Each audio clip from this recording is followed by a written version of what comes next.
So thank you very much for everyone attending. This is a webinar talk around about PRCA in-house membership and how to make the most of it. I've been joined very kindly by Sara Turner, who's Deputy Head of Communications at Thames Valley Police. She also sits on the South West Committee and is a member of our board. We've got Tina Bennett, who's Director of Communications and Brand at Eversheds Sutherland, and Ross Wigham, who's Director of Communications at the Northumbria Healthcare NHS Foundation Trust. Thanks very much for agreeing to talk with me around PRCA membership. We're going to talk through sort of 7 areas of membership. Daniel, if you want to sort of flick the slide. So first, we're going to talk about the code of conduct, then networking, your profile, upskilling, insights, recognition, and then finally commitment to excellence, which is CMS. So if we start on the first one, all 3 of you have been members in various guises for a period of time. I know, Sara, you were previously a member through Ministry of Justice. Membership of the PRCA from an in-house perspective, what do you think it sort of provides you in regard to internal and external stakeholders, and adding a level of well, why don't you talk about it, Ross, perhaps, what PRCA membership means to you from a sort of internal and external point of view? Yeah, thanks, Henry. I think as a starting point, I was fairly new to the PRCA when I took over this role. I hadn't had much involvement prior to that, and my predecessor had a corporate membership with the team, and we kept that going. I think within the NHS, one of our core values is to, operate at the highest possible standards when it comes to patient care in terms of ethics and transparency. And perhaps in the corporate world and some of the functions that back that, we don't always have the same level of kind of evidence or rigor that our colleagues on the front line do. So for me, some of the work we've done there and the commitment into the code of practice and building that professionalism has really helped us show that, we're not kind of just spin doctors and trying to put a positive slant on all the dealings we do, but much more of a strategic function and really trying to hold the patient at the center of everything we do when it comes to modern communications, and making sure that it's convenient and in the right place and does come from a really transparent place. And I think internally where it's really helped us is our have to work with surgeons, doctors, all kinds of medical people every day, and they're held to the very highest standards by their own bodies. So being part of this is actually a really demonstrable piece to them as well, that we're kind of coming at it from the same perspective, I think. Brilliant. Thanks, Ross. That makes a lot of sense. Sorry, excuse me. Tina, would you have anything to add to that? Yeah, certainly. So I'm in a professional services environment, which is slightly different to our other 2 speakers today. We are a global law firm. We're a very small PR team. And unlike sort of being in agency life, we don't have a lot of colleagues who really understand how we add value to the business. Also, it's quite a traditional environment being in a law firm, and there are still certain law firms who do split colleagues into fee earners and non-fee earners. And I'm guessing my other 2 colleagues on the call today don't get called non-doctors or non-police.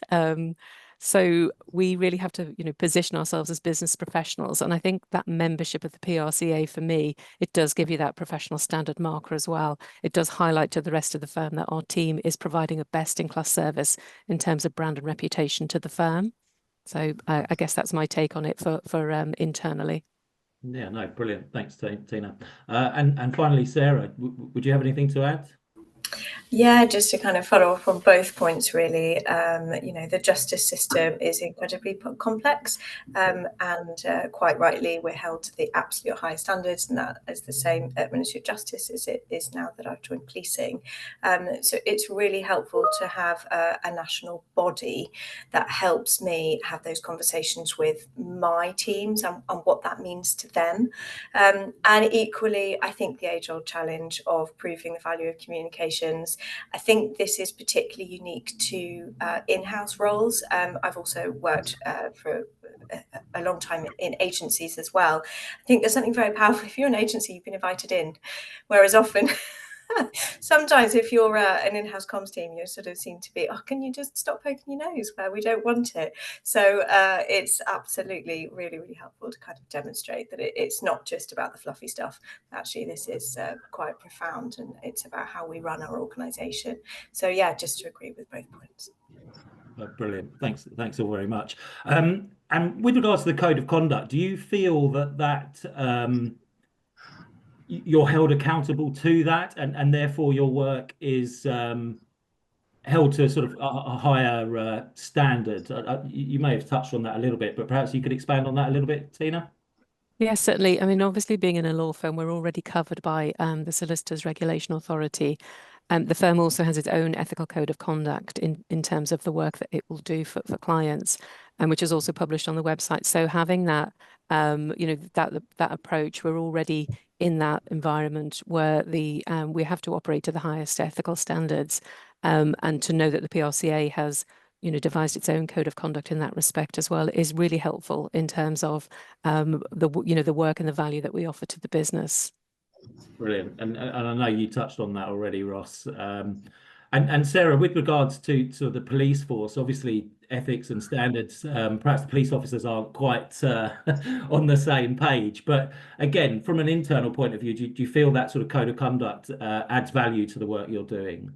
Yes, absolutely. And it's about translating it for our teams, really. The PRCA's code of conduct is very specifically for comms. So it just really helps us to translate that over. My teams are incredible. They're dealing with some of the most complicated aspects of humanity day in, day out, murder cases, awful things that are happening to people. And they're able to, hold their head up high and really add value to the whole organisation, and police officers who are doing all the investigating, obviously, on the side. Brilliant. Thanks all. If we move to the next slide, please. So building a network, we hold various events, leaders' lunches. There's 40% off for our awards and conferences. I know some of you perhaps got more involved than others. If we start with yourself, Sarah, I know you're on the Southwest Committee. How do you feel your team, I suppose, can get involved with the events, and have you found them of benefit? Yeah, so for me, I think this is one of the key benefits of being part of PRCA. I have bounced around over the last few years. I've worked for a number of government departments. I've now left the civil service, but remain in public service and policing. And there are those key people who I take with me and I look to for advice and guidance and inspiration. And a large number of those are within the PRCA. So for me, it's incredible to have access to that and continued access. I also kind of feel that as I've sort of developed in my career and moved on to more senior roles, to be able to bring my teams on and give them a route, if you like, to develop their own careers, not just about seniority, but, taking their careers where they want it to go. For me, it's all about my network, looking at other people, what they've done, and again, offering inspiration. I think the other side of it is that living in the regions, you wouldn't think that Bristol's a region, but we're not London, and there isn't access to the same things that there are in London. Yet we have some of the most brilliant minds in the business. So again, it's just making sure that we're not sort of disadvantaged by being in the region as well. Absolutely. And Tina, I know you've entered awards previously and indeed won. Perhaps you could talk about the effect that had for your team and with regards to potentially developing a network off the back of that. Yeah, certainly. We entered a couple of years ago, actually. We have a program called SAGAP, which is about equality of voice for female and ethnic minority speakers within the business, just to make sure that we have a better balance. So most lawyers are actually female these days, 62% at our firm and across the industry. You wouldn't always know that because a lot of as you get to more senior or leadership or partner positions, it does tilt towards male. So what we try and do is sort of give that 50-50 voice and have a sort of equal representation. So we entered that, we ran that as a campaign, and we still do it actually. It's just part of our DNA now. We ran that, we sort of got our numbers up from 30% male, 30% female, 70% male, up to about 45% female now, and we're sort of tracking at that. And then we entered that to the PRCA Awards, that campaign, and we were lucky to win a couple of years ago. And that just had it kind of had a real boost internally. There's lots of people who are really now a lot more interested in Say Gap. And in fact, the program that we ran is being replicated across other teams as well. I think marketing team makes sure that there's, if they're doing speaker panels, there's a really balanced approach. Some of our colleagues in our litigation practice, if they're hiring expert witnesses, they're now looking at making sure that they have a lot more women coming through and giving voice to other experts as well. So I think it's sort of had that slight ripple effect across the business, which has worked out really well. It's really, really pleasing to see. Brilliant. And that sort of leads on quite nicely to the next slide. To raising your profile. And Sara, you've won awards as well. Again, I suppose, when you won that award, did you feel that your profile rose within the industry? Did you see sort of benefits off the back of that? Yeah, I was very lucky to set up a new team at the Ministry of Justice looking at how to improve retention through better staff engagement in prisons. It was set up at a time when there was a major staffing crisis. There weren't enough prison officers to run prisons, and it was having a hugely detrimental impact on the justice system as a whole, because that rehabilitative work that is so crucial in prisons really wasn't able to take place. We were improved, and our team was directly responsible for that. And if there was a big recruitment campaign, which some of you may have seen the fantastic adverts that went out, an extraordinary job done by someone like you. So it was about taking that campaign and running it internally facing and showing that actually staff engagement is absolutely crucial. So if you've got recruitment and then retention is failing, it's like a leaky sieve. So we were trying to sort of close that gap. It was just a really, really interesting subject matter, because prisons are unique environments to communicate in. It's sort of back to basics really, because they don't have the same channels that you would expect to have. You can't have Wi-Fi in a prison, so you can't expect that someone's going to be on their phone checking their things. It's sort of frontline challenges taken to a whole new level. So, just from talking about it there, you can see that there's several interesting things that are going on. So when we won that award, we were actually then invited to present at the PRCA conference last year. So yes, there was an immediate impact. We won it in 2 regions because we worked across a number of regions in the prisons. And it was lovely. I really enjoyed presenting at the PRCA conference. And I think I was a sort of a unique voice as well at the conference, because there was lots of agencies talking about very highbrow, very interesting, very digital tech savvy things. And there was me sort of saying, you need to get your newsletters right, or how about posters? And actually it's all about leadership engagement. And I was really proud to take part. It was definitely a career highlight for me. Definitely, and we're always looking for people, particularly in-house, to speak at conferences. So that's great. And sorry to come back to you, Tina, but you've got quite a good story around the conference as well, I believe. Yeah, so we attended the conference last year for the first time. Really not thinking it might be a bit more of a sort of sales push. A lot of these events you get invited to, particularly on the sort of Marcom side, are very sort of supplier driven.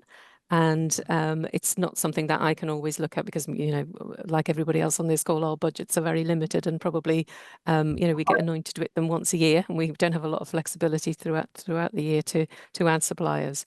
But actually was really impressed with the quality of the speakers, all the panel sessions, and the networking opportunities as well. And I think the suppliers actually who did come along were really incredibly targeted. We were actually at the time reviewing our media monitoring service, and it was great to meet a supplier at the event who we have eventually moved to. Other sort of third parties we spoke to as well. There was the apprenticeship scheme, and we had a chat with them as well. And it's something I'd like to do. We haven't managed to do it so far, but it's something that I would like to come around and maybe get a PR apprentice to join our team. And it was great to know that that kind of support is provided by the PRCA, because I wasn't aware of it, I think, before I went to the conference. Brilliant. And Ross, finally, do you have anything around sort of your profile and membership and the events that have sort of helped you in that area? Well, I think geography is often a bit of a barrier for us because we're quite a long way from everywhere else. But we have been able to access some of the conferences and events, and the NHS can be quite a sector-specific issue, especially for comms. So breaking out of that bubble and really getting out and trying to meet other sectors and hear their challenges is something that's been really helpful for us as well. I know we're going to come on to CMS a little bit later on, but I think we're the only healthcare team who've managed to get that accreditation. And some of that has been really helpful in terms of profile. We did a bit of a blog for the PRCA and also, talking about it just in that comms space seemed to attract quite a lot of attention and certainly draw us back to some of the aims we're looking to do within our own team. Brilliant, thank you. Okay, if we go to the next slide. So we offer a huge range of training courses, qualifications. We can do bespoke training, very much tailored to your sector and what area you're looking to improve the team. It's 40% off for all members. Sarah, I know you've booked a swathe of training with us. What do you feel are the sort of advantages of PRCA training specifically, but then upskilling the team in general? Yeah, so I have been supporting Thames Valley Police Communications team through a major change in the way that we run. So I actually have a new job title, which I should have told you, which is about 3 weeks old. So I'm now head of no, it's my fault. It's all so new, and major change is very difficult to kind of log in even with yourself. So I'm now head of organisational comms. We've restructured to split the team into organisational and operational. Unusually, we're moving from a sort of output specific role, so employee engagement team, media relations team, to being sort of omnicompetent across both teams, and then the operational team picks up operational issues and I pick up organisation issues, but we cover them internally and externally. And obviously in policing there are lots of organisational issues. We reflect the societies that we serve. So to take a team from working in one way to another is a major challenge, and we're a big team. I think we're about 46 now. There are a lot of us, so that's a lot of change to manage through. So for me, learning and development was absolutely crucial to getting that right, and effectively we are taking people who have our day-to-day internal comms or day-to-day media and PR to saying, actually, you need to do employee engagement, or you need to do the opposite side, and you can't do that without learning. So we set up a whole program, ran for about 2 months, covering off all the basics that we expected every one of our team to know across all the different sort of disciplines and denominations within comms. But crucial to that is also a culture of learning. I've been in the communications industry for many years, starting out as a journalist and working my way through various different disciplines. And as I sort of moved through, I realized that, that attitude to learning, that, that instinct, the judgment, the power of communications, all of that is the same across every single role that I've done. So it was also really important to me to kind of embed that passion in the team for what we can achieve.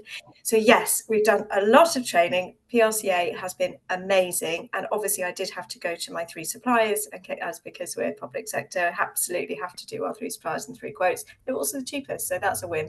The L&D team has been incredible at helping me set up that bespoke learning package and really landing it. So yeah, happy to talk more about that, but yeah, it was fairly intense. I remember. Yeah, no, absolutely. And Ross, I believe you've done some training with us, or your team has. How have you found it? Yeah, and I think again, the geography issues are often a tricky one for us. So to be able to access a lot of the training sort of online and virtually has been really helpful. So things like digital crisis preparation we've done virtually, but we also have sent people to a couple of the London ones as well, which obviously get the benefit of the networking session and a bit more travel. I think I'd also recommend a lot of the webinars and the sort of online pieces which I don't think cost much else, but do keep you up to date with all the latest issues. And I've joined quite a few of those and always found them really useful, especially when, as I said, the NHS tends to be very insular and get in the comms world and can be quite sector specific. Seeing new trends and understanding how other organisations are tackling similar problems has been really useful to us as a team. Brilliant. And then Tina, I know you predominantly do training internally. We do, yeah. Would you have anything to add? I'm not sure you do. I mean, we always look at the free sessions, definitely the webinars such as this one. I think there's the YouTube channel as well. So we definitely, you know, I share all those links and make sure I ask everybody in my team to do what I call a weekly development hour. So just to put 1 hour aside to do some sort of professional development. And that can be a whole range of things like, you know, podcasts or, you know, free-to-air webinars. We've got LinkedIn Learning as well at the firm. So there's a lot that we already have covered. And occasionally with new starters as well, particularly our graduates, we will send them off to maybe the sort of the basic sort of how to write a press release type course as well. Brilliant, brilliant. Okay, thank you. If we go to the next slide, please. So as PRCA members, we provide various data and insights into the industry. We have best practice guides. We have the census on the industry, to name but a few. We have a YouTube channel, which gives information around these sort of topics as well. Perhaps if we start with you, Ross, have you managed to sort of take advantage of any of these bits of data insights? And if so, how have you found them? Yeah, I think they always make sort of fascinating reading. A lot of it for us, as I said, a lot of our work is kind of really focused in a particular area, but it's often interesting to see how data and insights are impacting the industry as a whole.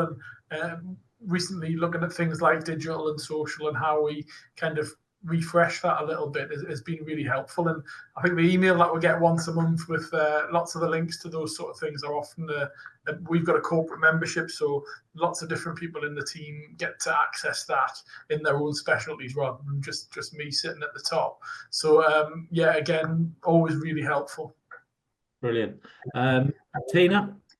Yeah, similar to Ross, you know, the monthly email is really helpful. We have obviously the account manager as well, Afam. We speak to him probably on a quarterly basis, and he's super helpful in just highlighting new things, maybe some events that are coming up, or training that's just been launched.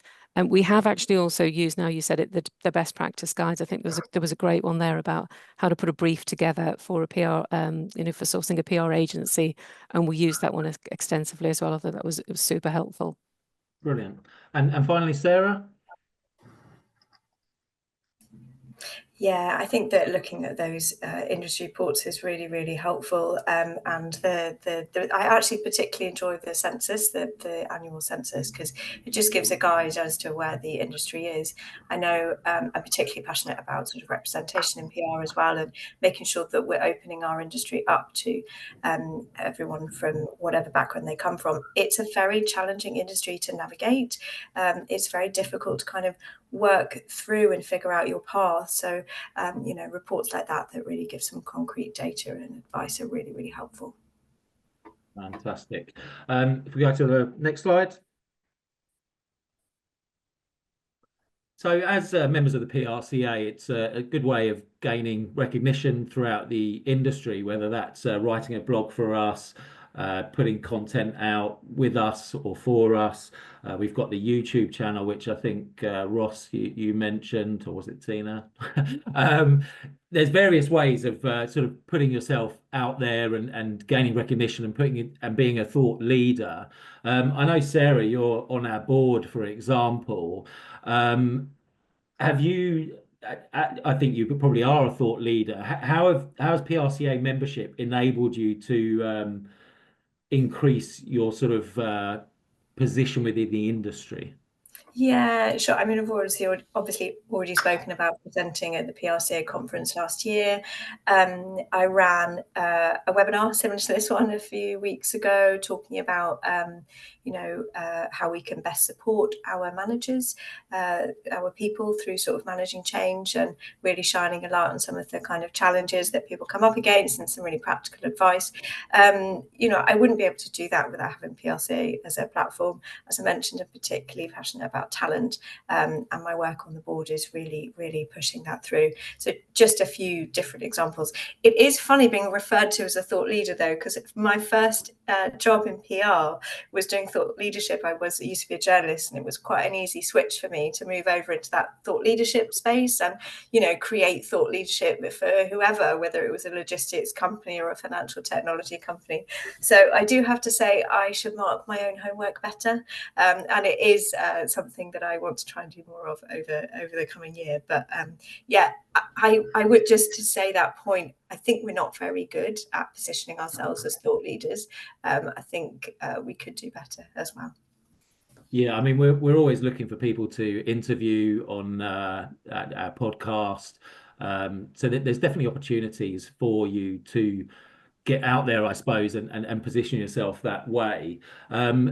Sort of dropping back a little bit, Tina, you obviously you won the award. From a sort of do you feel that added to your gravitas within the industry as opposed to perhaps within the company? Not sure I can answer that one, actually. Fair enough. I don't know where my gravitas, what level we're at, but it was a great thing to do and to put ourselves out there and to be measured. I think that's the other thing as well, because quite often as in-house teams, we're just not measured externally against other firms or other teams. And quite often, I work for a law firm, and we are not under the cosh really to come up every month and sort of say our coverage is better than their coverage. They really are quite obsessed with our coverage and more than sort of comparables. So it's not something really that we are sort of pushed to do, I guess. No, fair enough. Ross, would you have anything to add? Just to agree with what Tina said there a little bit. I think as a sort of NHS kind of public sector team, that competitive piece isn't necessarily what we do. But in terms of the recognition, certainly when we got the CMS, my inbox was kind of bursting with other comms people from other sectors asking, what it meant and how we managed to achieve it and what benefits we got out of it. So I think there's definitely a bit about there and demonstrating to your own kind of the rest of the board actually the value that a proper structured communications team bring to the whole organisation. The other bit I'd mentioned just on not necessarily recognition, but more about sharing expertise was the opportunity to become a mentor and meet people starting their careers from very different backgrounds and ethnicities and have those conversations that were actually probably just as enriching and rewarding for me as they were for the person who you were meant to be supporting, because I found that a real interesting information exchange and being able to kind of see things from a different perspective and hopefully support younger people into the industry was something that was really kind of rewarding and a really good outlet for that expertise that I hadn't considered in the past. No, fantastic. That's really good. Thank you. If we go on to the penultimate slide, I think. So just before we touch on CMS, we do run Matchmaker. You don't actually have to be a member, but we can help you find a new agency. They all have to be CMS accredited in the agency version of it. So you can be sure that any agency we're putting forward is a solid ethical agency. Just before we get on to CMS, Tina, I know you did go through the Matchmaker process. Perhaps you could just talk a little bit about how you found that. Yeah, I mean, we worked with Debbie Little on that at PRCA, and we really, I thought Matchmaker was an incredibly useful service. We needed to source a PR agency in a field unrelated to law, and our team didn't really have any contacts or any up-to-date contacts, I would say, in that field, which was technology, which is a huge field. And then Debbie sort of proposed 4 law firms who we met, and they all had a sort of depth of understanding of the technology industry, and particularly its media followers as well. And that's the area that we just didn't know. So we went through the process, first round, second round, and we've now appointed an agency on a short-term project. So that worked out really well, actually, having that filter process through the Matchmaker service. Brilliant. Yeah, so worth knowing that Matchmaker is there if you are looking to change or bring in an agency. With regards to the communication management standard, we've got Ross and Tina, who I believe are the first 2 in-house people to go through CMS. Perhaps you could talk a little bit about the process, Ross.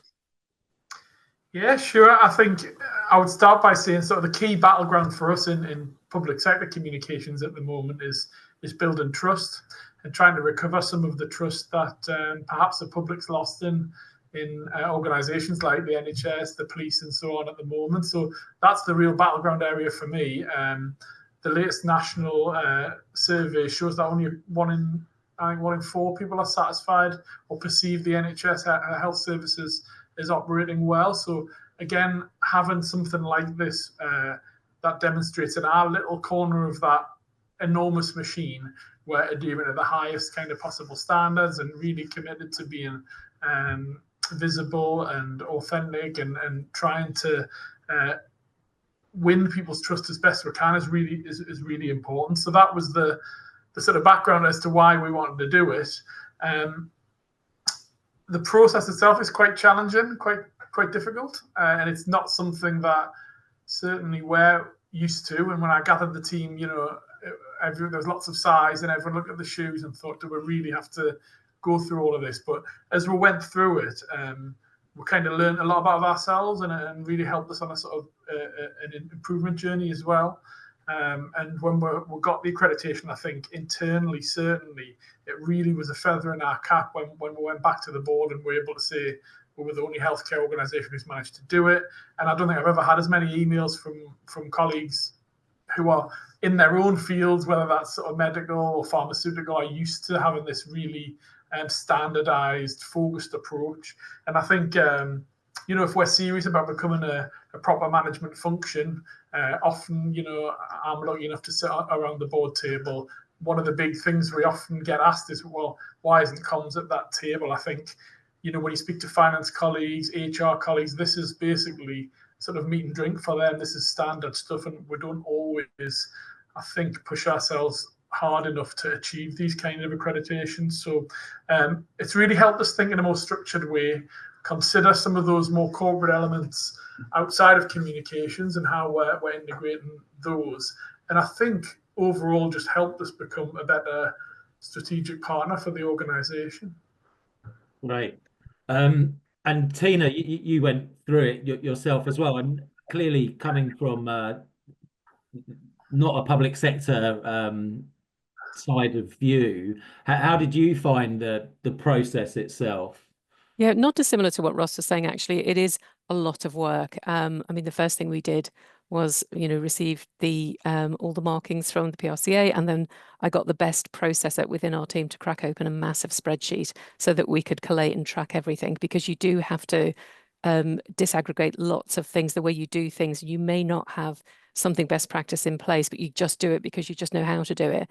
And it was putting all of that on paper, getting it out of everybody's brains, making them sort of do a one-pager best practice. This is how we do things around here sheet, and then making sure that's added to the spreadsheet. And then you find it's only 2 points and you need to find another 20 points. So it was a huge amount of work. But it was a really nice project, actually, for the wider communications and brand team to do. And we did, similar to Ross, we did have to get sort of everybody involved to make a really good contribution to that as well, because it's not something that one person can do on their own. We are the only law firm to have achieved it as well, so we were super proud of that. We did manage to do it on our first attempt, and we'll be going back around again this year to keep it updated for every year, because I think it's incredibly important to have that sort of external marker of that sort of professional standard when we're you know, we are the non-fee earners, as some people within our business like to see us. So just adding that that sort of sheen of professionalism, I think, is super helpful. And you just touched on it there, Tina, from a sort of internal, the board, etc. How did it sort of go down? Was it appreciated? It was hugely well received. In fact, we're in the fortunate position of, so my direct boss, she is Chief Communications and Strategy Officer, and she's the only person who, one of the only business services people who reports into our CEO. So that's kind of where comms sits within the law firm. They take it incredibly serious. It's right there at the top table. And she did obviously go to the executive meeting and was able to update them that we had achieved this standard. And everybody was, I think, really, really delighted and surprised and incredibly supportive as well. Brilliant. And I know, Sarah, you haven't gone through CMS, but is it something you're considering for Thames Valley Police? Yes, absolutely. We are trying to, as I say, change how we work to be much more able to kind of respond to the challenges of the day in a meaningful way with the resource that we have. So yeah, it seems like an ideal opportunity once we're a little bit more established with our new teams to run through this. It'll be a good benchmarking thing, I think, to see how we can improve year on year. Brilliant. Ross or Tina, do you have anything else to add sort of around CMS? No, I would just say if anybody on the call wants to get in touch, we can maybe talk them through sort of how we did it, and just maybe sort of, you know, show and tell how, you know, best practice in terms of how we broke everything down to achieve all the points. I'll be in touch, Tina. Okay. I'll be in touch. Yeah, likewise from us, I think. And I would say don't let the spreadsheet, which is like 46 sides and thousands of tables, put you off, because our heart sort of sank when you get that first delivered and realize you're going to have to go through it all. But as Tina says, a lot of it is just codifying the things you already do and being able to check it off that way and make a few sort of improvement tweaks as well. So it's quite a heartening process as well to see, oh, actually we are doing all this stuff that others are doing as well. Brilliant. Thank you. Next slide, please.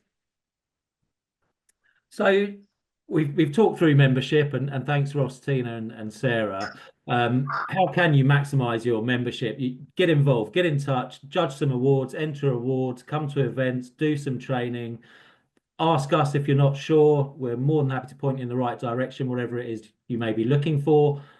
You should all hopefully have an ambassador internally receiving the monthly ambassador email, which was touched on. Should be having quarterly meetings with EFAM. If not, reach out. We'll make sure to arrange those for you. We're happy to meet the wider team, talk through the benefits, make sure they're all logged in and able to, you know, access the training events, etc. And don't forget to update your profiles as well. Each of the companies is listed on our website. Always worth making sure that that is up to date.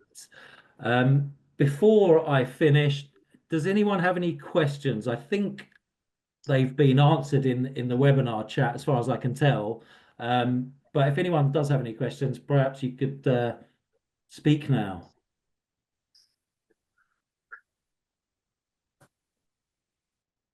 I don't think so. I can only see a few people, so I don't think so. Well, thanks everyone for attending. Ross, Tina, Sarah, thanks so much for reaching out, for helping us with this. Really appreciate it. Thank you and goodbye. Thanks, Henry. Thanks, Ross, Tina. Bye.